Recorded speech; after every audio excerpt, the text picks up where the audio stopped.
Greetings and salutations, fellow humans. Today is the 18th of July, 2025, and I am Thaddeus Satori. Today I would like to share some thoughts on anger and fear.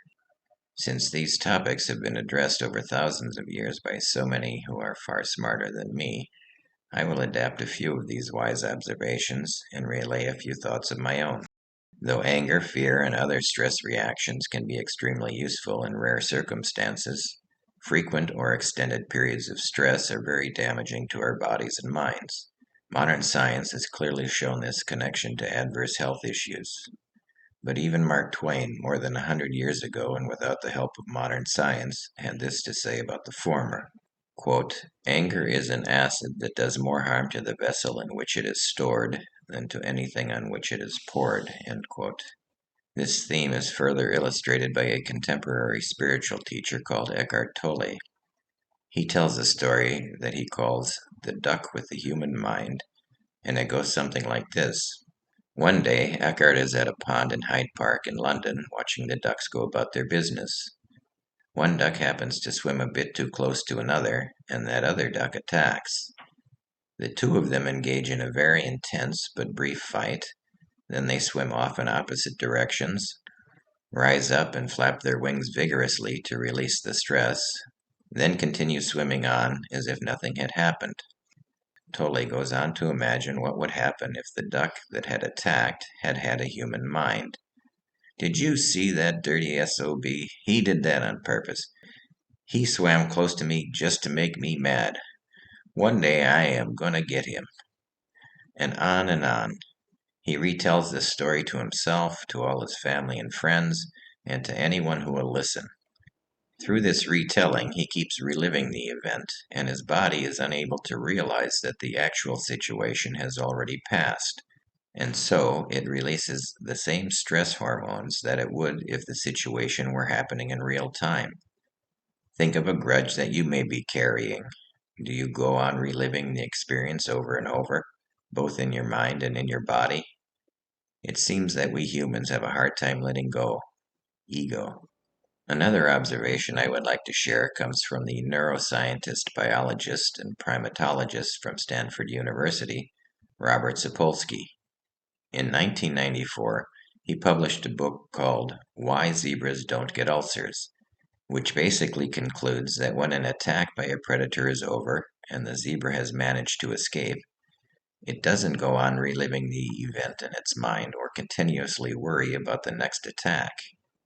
Basically, its body doesn't go on producing the fight or flight hormones that, at frequent or sustained levels, can eventually lead to ulcers and many other stress-related illnesses. We must teach ourselves to let go of the past. Growing up, I was programmed to be righteous and short-tempered by my culture and environment. Over the years, however, I have paid close attention to this reaction and have mostly learned to let it go quickly. I pause and ask myself, is this really worth getting upset about? Do I have any control? Can I go back and change it? You know, the serenity prayer.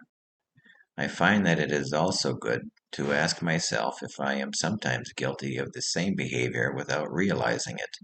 It is, after all, easier to spot bad behavior in others rather than in ourselves. Some years ago, I was turning into a shopping center to drop off a fare in my cab. There were 2 turn lanes into the area, and I needed to be in the right.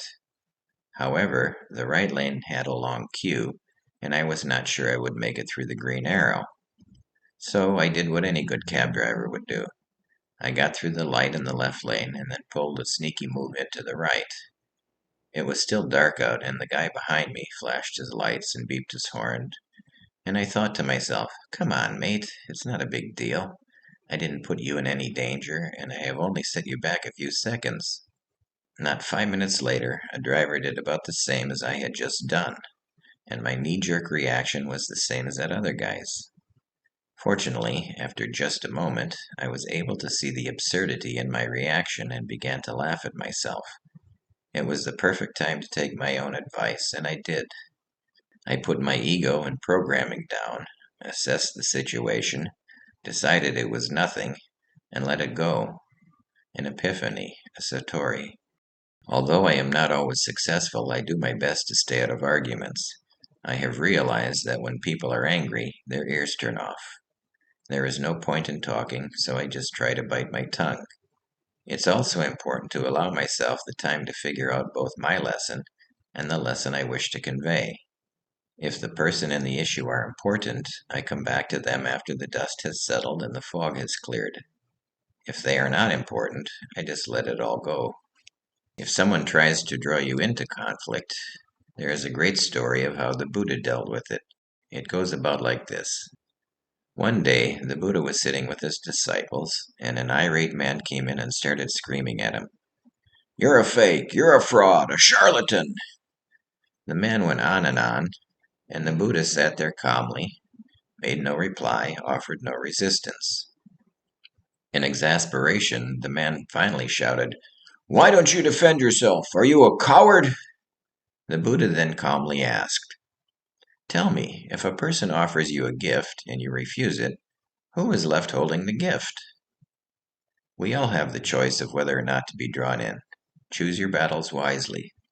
While I, personally, after decades of practice, have not fully managed to overcome my programming, most of the time I am able to avoid boarding the crazy train before it leaves the station, or at least I am able to resist it once I have already boarded. I have taught myself to become aware of the signs that my body is clearly providing. I can feel the activation of my amygdala by its release of stress hormones. I can feel my pulse increase and my temperature rise. When this happens, I stop, close my eyes, and focus my thoughts on my breath. From the abdomen, I breathe slowly and deeply in through the nose and out through the mouth, counting the duration of each inhale and exhale. Sometimes I hold my breath for a count on either or both ends.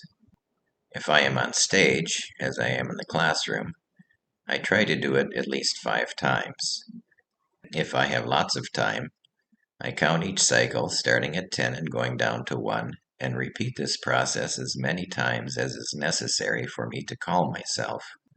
When my mind wanders, I gently call it back to the task at hand, never criticizing or becoming frustrated at my inability to stop the random thoughts that appear. Just watch them pass. I have found that this is a great place to start and recommend it to everyone, though I must admit that most people can't be bothered.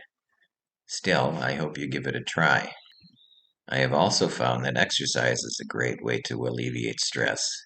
If I'm doing more rigorous exercise, like swimming laps, it takes about a half hour for the endorphins to kick in. When I walk, it may take up to an hour to feel the physiological change toward peace. So, get any kind of exercise you enjoy. Pay attention to when you feel the tipping point, then do it daily for at least that long. A lot of this stuff is biochemical. Finally, I would suggest that you mind your diet and your sleep as well. Eat lots of vegetables, cut out sugar and processed foods, and sleep the same hours every night. Remember that it's all connected. Everything works together in affecting your mood and your reactions to stressful situations. Pay attention to the signs your body is giving you and start out small. That's all I've got for now. Take care of yourself and the people in your life. Thanks for listening. Cheers.